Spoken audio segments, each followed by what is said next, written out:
Cool. Hi. This is going to be a little bit adjacent to what people might think DevOps is. But as Palumi was saying before, vector databases are a very integral part of the DevOps stack. And we're today going to talk about Pinecone. Pinecone is a managed vector database. And this is relevant to everyone in this room because data today that is used in AI applications is much more dynamic, on a larger scale, and a type that we haven't seen before. It's mostly unstructured and mostly multimodal. So video, images, text, audio, everything can be all in one gigantic data dump, and it's very difficult to handle. So how do we work with all of this data at scale? This is where Pinecone comes in. As I said before, it's a managed vector database.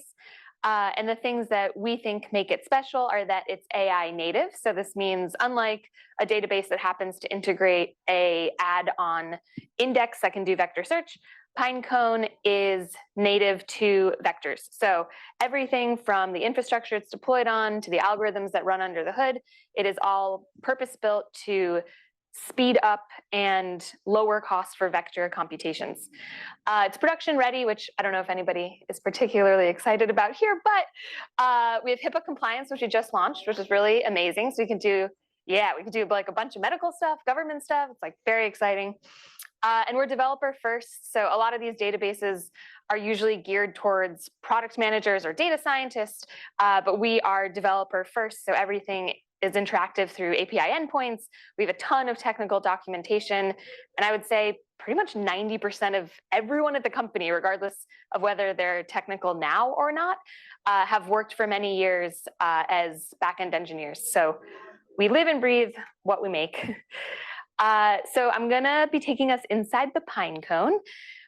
So there are three design tenets that when we were designing Pinecone, we kept in mind and made everything adhere to. And we think that if you're going to choose any production-ready vector database, it should meet these three tenets. So obviously, it should be easy to use and operate. So we are a fully managed company. So that means that DevOps should be extremely easy. You should not have to have any headaches dealing with the infrastructure, deploying things, scaling things, et cetera. Everything should be low latency, high recall, have nearly immediate data freshness. And we don't want the developers to have to tune any complex information retrieval algorithms. It's all under the hood taken care of for you. Flexibility. So at Pinecone, we know with the rise of Gen AI applications, there are a bunch of different use cases that people are building for. Some applications are more geared towards storage. Some need to be super fast. They don't care how much they spend. Some want a combination of both. And so Pinecone has a variety of index choices that you can use depending on what you're optimizing for. And obviously, in addition to being performant, we wanted it to be cost effective and efficient at any scale. More on that coming in Q1 of 2024. We have some new architecture changes, but so flexibility, we are going to look at that today. As I said before, we have a bunch of different options to provide for different use cases. We have three different index types. Each of these indexes has its own custom-made, purpose-built algorithm underneath the hood. And we today are going to be looking at the speed-optimized option, which is called our P2 pod. We call indexes pods at Pinecone. And it's one of our most popular ones. That's why we're going to look at it. And we haven't really said anything about these algorithms before. We are not an open source company, but I got permission to talk a little bit about it. So our speed optimized pods are powered by something that we call the Pinecone graph algorithm, PGA for short. It's inspired by Fresh Disk ANN or Vamana, if you've heard of it. It was designed by Microsoft a couple of years back. And one of the key components in its architecture is that it is a dense graph. We'll talk more about that in a minute. We store all of the vectors in memory, so retrieval is extremely fast. And we apply something called scalar quantization to those vectors so that you never run into out-of-memory errors. We have system-level back pressure mechanisms, which I'm sure everybody here knows about very well. And due to its density, which we'll talk about again later, our index is always available in the P2 pod, actually across all of the pods. And we also can guarantee near immediate data freshness, which just means as soon as you index data into your index, it's queryable by the end user. All right, so this is probably the most important differentiation of PGA. It's a flat graph, dense structure. So the algorithm creates an index that is flat. This is in contrast to something like HNS-W, which is a very popular alternative indexing algorithm. A flat graph structure essentially means that when the algorithm starts traversing the network, you can see the entire graph all at once. This means that when you do CRUD operations like updating, deleting, adding vectors, your algorithm knows exactly which vectors it needs to change, and it can go there, change it locally, repair those connections incrementally, and then ensure that your index never goes dark, and you never have to rebuild the index from the ground up.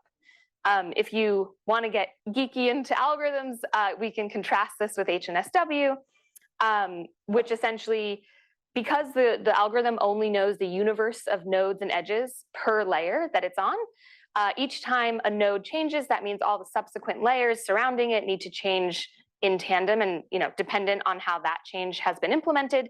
And that's why these types of indexes need to go dark when they get rebuilt, because you need to build everything from the ground up. All right, scalar quantization. I said this before, but this is how we guarantee such quick retrieval in the P2 pods. Essentially, the vectors, which are just lists of floats at their very most basic level, they get reduced to integers, and that's pretty much it. I mean, we can get more into it, but the scalar quantization is reversible if you're worried about losing that precision. And unlike other types of quantization, you might have heard of product quantization or something like that. Scalar does not care about the distribution of your vector data. All right, back pressure.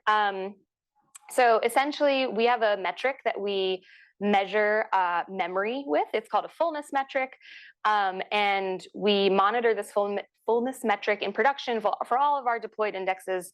And essentially, when something downstream is getting held up, choked, whatever, it can tell the upstream processes to slow down.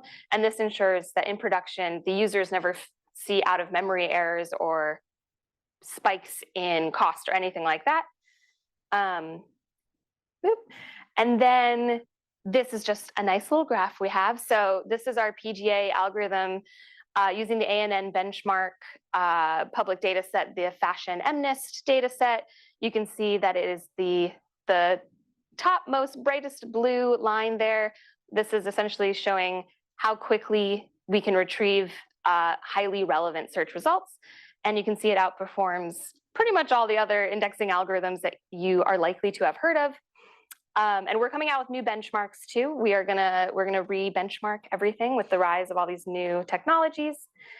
And that is it. We have the Twitter and the LinkedIn for Pinecone there. And then if you want to know the nitty-gritty about the performance metrics and stuff like that of all the different indexes, you can scan that QR code. It'll take you to our product website, and then you just click the data sheet, and that is it. All right, thanks for having me.